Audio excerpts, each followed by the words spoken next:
আচ্ছা একদম এ তৈরি করে ঠাকুর নয়, মা দারুণ করেছে। আচ্ছা একটা প্রশ্ন, মন্দিরে এইখানে কেন এরকম করা হয়েছে একটু বলতে পারবেন?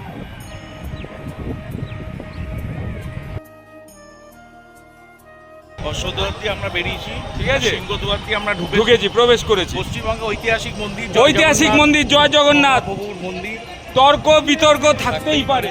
জয় জগন্নাথ বন্ধুরা, তো আশা করি আপনারা সবাই ভালো আছেন। তর্ক বিতর্ক তো চলতেই থাকবে। নিমকাঠ চুরি করেছে, মন্দির বলবেন না ধাম বলবেন, এগুলো যার যার ব্যক্তিগত বিষয়, কিন্তু আমি একজন হিন্দু হিসাবে অবশ্যই বলবো এটা আমাদের কাছে সব থেকে বড় পাওনা। একদমই আমার ব্যক্তিগত ভাবনা যে এটা পশ্চিমবাংলার এক ঐতিহাসিক মন্দির। তো দীঘা না পুরী, কোথায় যাবেন সেটা অবশ্যই কমেন্ট করে জানাবেন। আর একটা মজার জিনিস বলি, চ্যানেলটা দেখছেন যদি ভালো লাগে সাবস্ক্রাইব করবেন, তাতে আমাদের একটু হেল্প হবে, আর না হলে স্কিপ করবেন, তাতে আপনাদের হেল্প হবে।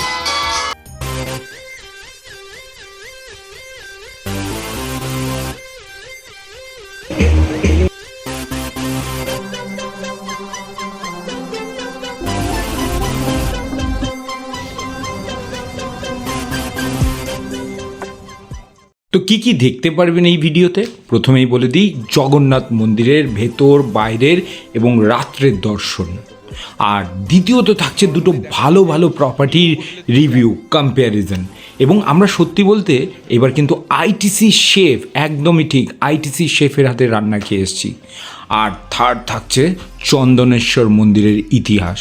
তো মন্দির, এন্টারটেনমেন্ট, তারপর থাকছে উদয়পুর মানে উদয়পুর বিচের সেই তাণ্ডব, আর সর্বশেষ মন্দারমণি। আমরা ফুল স্টপ করলাম মন্দারমণি দিয়ে। তো সেই এন্টারটেনমেন্টকে যেন রিডিফাইন করতে পারবেন যদি আপনার সাথে থাকে শৈশবের 3-4টে বন্ধু। তো ট্রিপের মজাটাই কয়েক গুণ বেড়ে যায়, কয়েক গুণ নয়, কয়েকশো গুণ বেড়ে যায়। আমরা এখন কোথায় আছি দাদা? কোলাঘাট। বাড়ি থেকে বেরিয়েছি 5টার সময়, যাতে তাড়াতাড়ি পৌঁছাতে পারি, কারণ দুপুর 1টার মধ্যে মন্দির বন্ধ হয়ে যায়। দেখতে দেখতে আমরা ঢুকে গেলাম কোলাঘাট। তো কোলাঘাটে একটু জমিয়ে একটু ব্রেকফাস্ট করে নিলাম, কারণ গিয়েই স্নান করব আর মন্দিরে যাব, এটাই আমাদের প্ল্যান।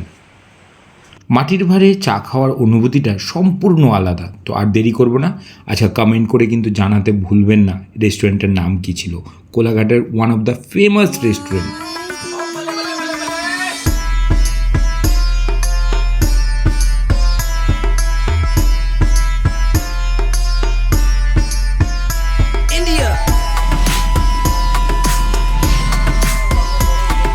কাছ থেকে তোমরা সবাই ডাব নিও, সস্তায় দেয়।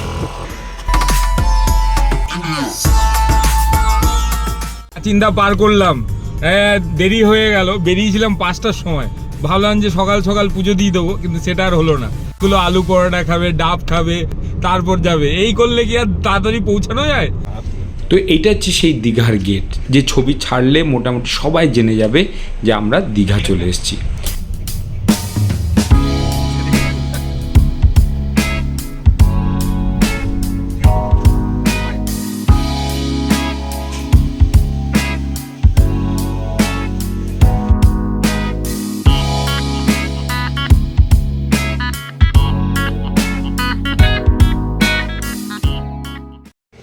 থেকে ডাবগুলো কেমন নামিয়েছো? ও বুঝতে পারিনি। না ডাবগুলো ওই রিসেপশনে রাখা আছে, পুরো গাড়িতে। কি হয়েছে সঞ্জীবদা, খুলছে না?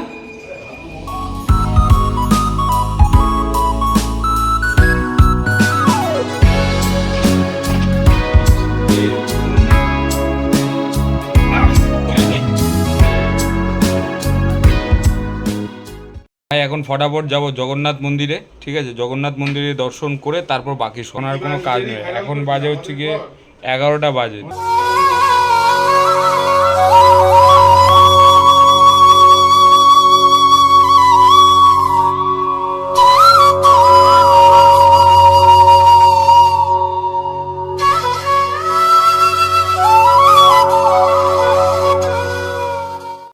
এটা কি 4 নম্বর গেট? এবার 4 নম্বর গেটে জুতো রাখার জায়গা নেই, হ্যাঁ, সেদিকে জুতো রাখলে কিন্তু নিজের রিক্সে, হয়তো জুতো পরে আসবেন আর খালি পায়ে বেরোতে হবে।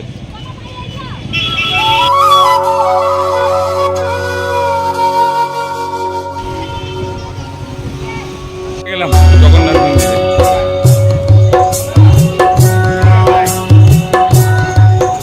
এই মন্দিরে সাক্ষী হতে পেরে সত্যিই নিজেকে খুব ভালো লাগছে। আর নমন করি সমস্ত শ্রমিক, ঠিকাদার, কর্মী সবাইকে, যারা এত সুন্দরভাবে মন্দিরকে ফুটিয়ে তোলে। এদিকে একটা পদ্ম ফুল, ওইদিকে একটা ফুল। আমি জানি না এটা কার আইডিয়া, বাট দুদিকে দুটো পদ্ম ফুলের যে ডিজাইন বা রেখেছেন, তাতে মন্দিরের সৌন্দর্য আরও কয়েকশো গুণ বাড়িয়ে দিয়েছে। সব থেকে মজার ব্যাপার হচ্ছে এখনও এটা সাজানো গোছানো হয়নি, তো তাতেই এত অবস্থা। লোক কাতারে কাতারে ঢুকছে, একদম বিশ্বাস করুন এই মার্বেলের উপরে পা রাখা যাচ্ছে না, কিন্তু তাতেও কিন্তু একটা লোকও ফিরে যাচ্ছে না। তো এত ভিড় থাকা সত্ত্বেও কিন্তু এত গরম, সমস্ত কিছুর মধ্যে এই মন্দির দর্শন চলছে। সত্যি কথা বলতে আমার দেখা, এটা আমার ব্যক্তিগত মতামত, আমার দেখা পশ্চিমবঙ্গে অন্যতম একটি দর্শনীয় স্থান। না আসলে সত্যিই মিস করবেন।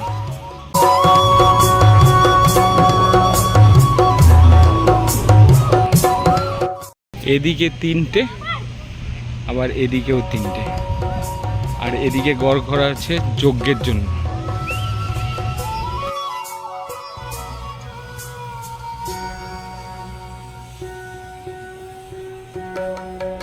বাইরে থেকে মন্দিরের মধ্যে প্রবেশ করার জন্য টোটাল 6টা গেট আছে। তো 6 নম্বর গেটটা হচ্ছে মেন গেট, যেটা দিয়ে আপনি ঢুকলে প্রসাদ নিয়ে ঢুকতে পারবেন। আর টোটাল মন্দিরে পূর্বে রয়েছে সিংহদ্বার, পশ্চিমে রয়েছে ব্যাঘ্রদ্বার, আর উত্তরে রয়েছে আপনার হস্তিদ্বার, আর দক্ষিণে রয়েছে অশ্বদ্বার। মন্দিরে ভেতর করার পর আপনার মন শান্ত হতে বাধ্য, এবং এই এত সুন্দর একটা ভক্তিময় আবহ যেন মন একেবারে প্রশান্ত। প্রশ্ন ছিল যে মন্দিরে কি ফোন নিয়ে ঢুকতে দেবে কি দেবে না। তো আমরা যেদিন গেলাম সেদিন পর্যন্ত মন্দিরে কিন্তু ফোন নিয়ে ঢুকতে দিচ্ছে। তা আগে শুনেছি যে ফোন জমা রেখে যেতে হবে, বাট এখন কিন্তু ওরা অ্যালাউ করছে। এবার আপনি যেদিন যাবেন সেদিন কি নিয়ম পরিবর্তন হবে সেটা জানি না। এবং মন্দিরের এই সন্ধ্যার সময় যে আরতি, সেটা আরও অদ্ভুত হয়ে উঠবে যখন দীপদার, যে 12টা দীপদার রয়েছে সেটা যখন জ্বালিয়ে দেবে। তার একটা নমুনা আপনাদের আমি দেখাতে পারি, যেটা আপনি বম্বেতে না উজ্জয়িনী মন্দিরে গেলে দেখতে পাবেন। ঠিক সেই আদলে কিন্তু 12টা দীপদার তৈরি করেছে। তো সেটা যখন তৈরি হয়ে যাবে তখন কিন্তু আরেকবার আমি যাব। তো দীঘায় এখন থেকে কিন্তু শুধু সমুদ্রের জন্য নয়, এই মন্দিরের জন্যও কিন্তু পরিচিতি পেলেন। জয় জগন্নাথ। দীঘা না পুরী? দীঘা। একটাই বন্ধ হয়ে যাবে মন্দির, তা তাড়াতাড়ি করছি, রাত্রের দিকে আসবো। ও সত্যি কথা বলতে মন ভালো হয়ে যাওয়া একটা মন্দির। আর একটা ইনফরমেশন আপনাদের দিই, এইখানে যে মার্বেল ব্যবহার করা হয়েছে সেই দিয়ে কিন্তু তাজমহলও তৈরি করা হয়েছে। এটাকে মকরানা মার্বেল বলে। তো শিল্পীদের নৈপুণ্যশীলতায় অনবদ্যভাবে ফুটিয়ে তুলেছে এই মন্দির। এই দেখুন কাজ, এগুলো সব রাজস্থান থেকে পাথর এনে এনে কাজ করিয়েছে। সন্ধ্যার সময় মন্দিরে বিশেষ আলো ও আরতির ব্যবস্থা থাকে, যা মন্দিরকে আরও মোহময় করে তোলে। সেটা অবশ্যই আপনাদের দেখাবো। সকাল এবং বিকাল এই দুটো হচ্ছে আদর্শ সময় মন্দির পরিদর্শন করার জন্য। আর নিয়ম দেখুন, এখন যেহেতু নবনির্মিত মন্দির, তো নিয়ম কিন্তু পরিবর্তন হবেই। তো কোনো কিছু নিয়ম কিন্তু পারফেক্টলি আমরা বলতে পারবো না। আজকের দিনে এটা হয়েছে, কিন্তু কালকে নাও হতে পারে। তাই নিয়ম নিয়ে কোনো ভিডিও দেখে কিন্তু আপনি শিওর হতে পারবেন না। পুরীর সাথে দীঘার আরও একটা বড় পার্থক্য আছে। যেমন ধরুন, পুরীর কিন্তু সুয়ার বা মহাসুয়ার নিয়োগের সদস্যরাই একমাত্র পুরীর মন্দিরে প্রসাদ প্রস্তুত করতে পারেন। তো তাদের নিয়ম অনুযায়ী তারা কিন্তু অন্য কোনো মন্দিরে, এমনকি দীঘা মন্দিরেও ভোগ প্রস্তুত করতে পারবেন না। তাই দীঘা মন্দিরের ভোগ স্থানীয় রাঁধুনিদের দ্বারা প্রস্তুত হয়। পুরীর মন্দিরে যেমন প্রতিদিন 56 প্রকারের ভোগ দেবদেবতাদের অর্পণ করা হয়, দীঘাতেও সেই ঐতিহ্য অনুসরণ করার চেষ্টা করা হচ্ছে। তবে স্থানীয় উপকরণ ও রন্ধন প্রণালীর ভিত্তিতে কিছু পরিবর্তন থাকবে। যদি মন্দিরটির পূর্ব পশ্চিম অক্ষ বরাবর 4টি প্রধান অংশে বিভক্ত, একটা গর্ভগৃহ, দ্বিতীয় জগমোহন, নাট মন্দির। তো বর্তমানে আমরা দাঁড়িয়ে রয়েছি নাট মন্দিরে। তো নাট মন্দিরে কিন্তু 16টি খোদাই করা স্তম্ভের ওপরে নির্মিত। এইখানে গুনে গুনে দেখবেন ঠিক 16টাই পিলার রয়েছে। তো নাট মন্দির হয়ে আমরা প্রবেশ করব জগমোহন মানে সমাবেশ হল যেটাকে বলা হয়। তো গর্ভগৃহের পূর্বে অবস্থিত এই হলটি ভক্তদের জন্য প্রার্থনা ও সমবেত হওয়ার জন্য। তো আর এই হলটি দাঁড়িয়ে রয়েছে কিন্তু 4টি খোদাই করা স্তম্ভের ওপরে। আর তারপরেই যে লাস্ট যেটা সর্বশেষ সেটা হচ্ছে গিয়ে গর্ভগৃহ, যেখানে ভগবান জগন্নাথ, বলরাম ও সুভদ্রার মূর্তিগুলি রয়েছে। আর মূর্তিগুলি তৈরি হয়েছে সেই নিম কাঠের, যেই নিম কাঠ নিয়ে এত বিতর্ক। নিম কাঠ চুরি করে আনা হয়েছে, নিম কাঠ এই করা হয়েছে সেই করা হয়েছে। তো প্রথমে কথা ছিল যে মূর্তিগুলো পাথরের ওপর খোদাই করে তৈরি হবে, কিন্তু পরবর্তীকালে চেঞ্জ হয়, সেই নিয়েই এত তর্ক বিতর্ক। গরমে প্রায় 60 ভিজে গেছে, সত্যি কথা বলতে মনটা ভালো হয়ে গেছে এত গরমের পরেও। তো চলুন একটু সিকিউরিটি গার্ডের কাছ থেকে আমরা জেনে নিই মন্দিরের নিয়মগুলি, কি কি রয়েছে এবং কি কি এখন চলছে। সন্ধ্যায় কটা খোলে? এখন 1টা অবধি বন্ধ হয়ে যাবে, আবার 3টা থেকে। ভোগের প্রসাদ পাবো কখন? ভোগের প্রসাদ মানে কিনবেন বাইরে 6 নম্বর গেটে, 6 নম্বর সাইড দিয়ে বেরিয়ে যাবে।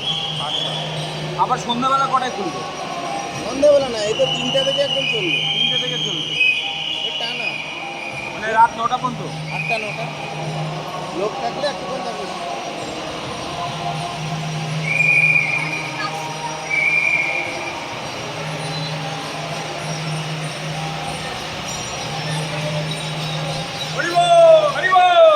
জয় জগন্নাথ।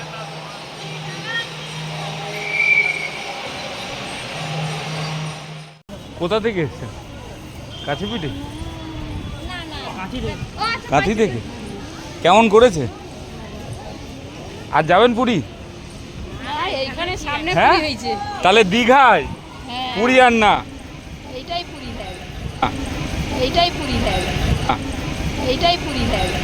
ধর্ম নিয়ে কথা বলার আমার বিন্দুমাত্র ইচ্ছে নেই এবং আমার সেই জ্ঞানও নেই যে আমি কথা বলবো, কিন্তু একটা জিনিস আমি সবসময় বুঝি যে যেখান থেকেই আপনি ভগবানকে স্মরণ করুন না কেন, যদি সেটা মন থেকে হয় ভগবান কিন্তু সাড়া দেবেই। সে আপনি দীঘা থেকে প্রণাম করুন আর পুরীতে গিয়েই প্রণাম করুন, কিন্তু সেটা মন থেকে হতে হবে। তো ধাম না মন্দির এগুলো সব মানুষের সৃষ্টি করা বিভেদ। ভগবান কিন্তু বলেনি যে আমাকে পুরীতেই রাখা যাবে, দীঘাতে রাখা যাবে না। তো অবশ্যই বলবো এই সমুদ্র ভ্রমণের সঙ্গে যদি কিছুটা আধ্যাত্মিক ছোঁয়া পেতে চান তাহলে এই জগন্নাথ মন্দির আপনার তালিকায় অবশ্যই রাখা উচিত। প্রকৃতি, ধর্মীয় শান্তি আর স্থাপত্যের অপূর্ব মিশেল এই মন্দির। চলে আসুন দীঘায়, সমুদ্রের গর্জন আর দেবতার আশীর্বাদ একসঙ্গে উপভোগ করতে পারবেন। আমি কিন্তু বহু মন্দির দর্শন করেছি, আমি অযোধ্যায়ও গেছি, আমি কুম্ভেও গেছি, আমি কিন্তু বেনারসেও গেছি এবং এই মন্দিরেও আসলাম।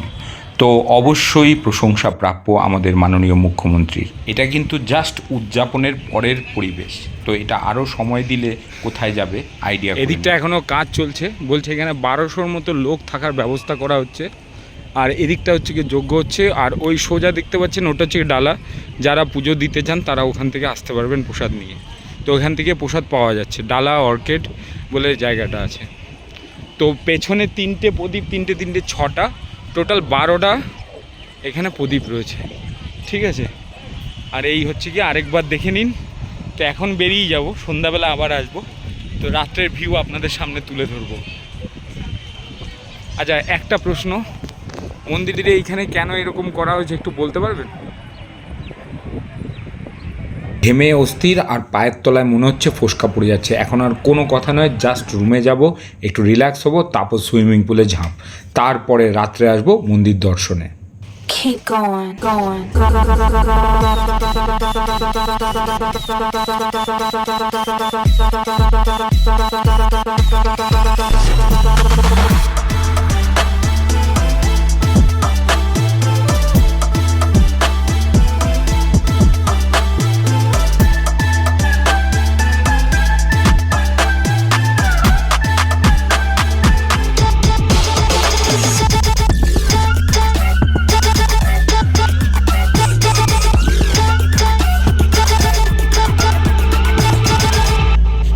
প্রপার্টিটা কেমন লাগলো তো কমেন্ট করে অবশ্যই জানাবেন, এবং প্রপার্টির রিভিউ কিন্তু বাকি আছে এখন। রুম কত, কিভাবে আসবেন, কোথায়, সব দারুণ, কিছু দারুণ। বলবো। আর এখন দেরি করব না, এখন জাস্ট আমরা চলে যাব রাত্রেবেলা সেই মন্দির দর্শনের জন্য।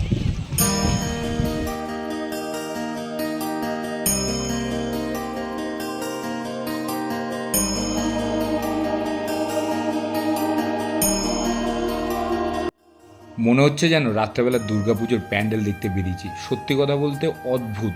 এ দীঘা সেই যে পুরনো দীঘা দেখেছিলেন সেরকম নেই, দীঘা এখন পাল্টে গেছে, সারা রাত লোক জেগে রয়েছে।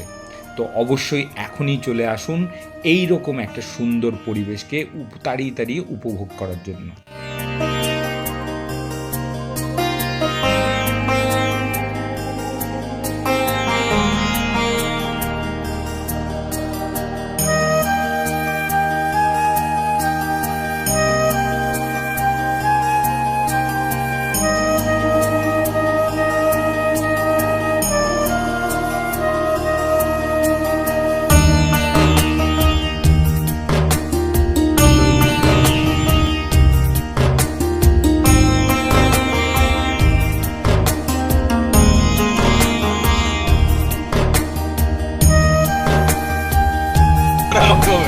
মোটা ছিল এখন প্রভু তোরা আমি সামনে তুই তোর সামনের মাসে আসতে হবে না, সবাই দিয়ে বলতাম না তোর সামনের মাসে আসতে হবে না। সামনের আমি সামনের মা চলো চলো, এগিয়ে চলো, এগিয়ে চলো। দাঁড়াতে দেবে না, দাঁড়াতে দেবে না, দাঁড়াতে দেবে না, দাঁড়াতে দেবে না। নিয়ে যাচ্ছে না হোটেল কিসের ছবি তুই চলতে থাকো না, হয়ে গেছে। আমার গাড়ি আমি যেদিকে খুশি নিয়ে আসবো, তোর কিরে? ঘুরি দাও, ঘুরি দাও।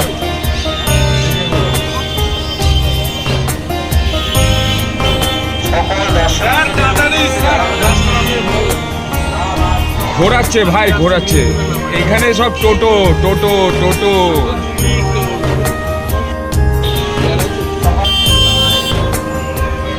কি অবস্থা, হ্যাঁ কি অবস্থা ভাই। ভুল করেও নিজের গাড়ি নিয়ে আসবেন না, এটা আমাদের শিক্ষা হয়ে গেছে। তো গাড়ি এখানে কোনোভাবেই দাঁড়াতে দিচ্ছে না, আর টোটোর সংখ্যা অফুরন্ত। তো বেশ টোটো নিয়ে আসুন। এই যে দীঘার মন্দির বা জগন্নাথপুরীর মন্দির, এই যে তুলনা চলছে, এ অহেতুক। আমি এখানে প্রচুর লোকের সাথে কথা বলেছি যারা উড়িষ্যা থেকেও এসছে। তো দেখুন, যেখানে তীর্থ হবে সেখানে ভক্তদের সমাগম হবেই, এখানে আটকানো যাবে না। সে মানুষ ভালোবেসে দীঘাও যেমন যাবে তেমনি পুরীতেও আসবে। তো এটা যার যার ব্যক্তিগত ব্যাপার, এখানে তর্ক বিতর্কের কোনো স্থান নেই। ভাবতে পারিনি ভিডিওটা এত বড় হয়ে যাবে। তো বাকি টপিকগুলো আমাদের নেক্সট ভিডিওতে আসছে। হোটেলের রিভিউ, উদয়পুর বিচের তাণ্ডব, মন্দারমণি, আর সঙ্গে থাকছে চন্দনেশ্বর মন্দিরের ইতিহাস। ভালো লাগলে শেয়ার করবেন আর জানাবেন আপনি কবে দীঘার জগন্নাথ মন্দির দর্শনে যাচ্ছেন।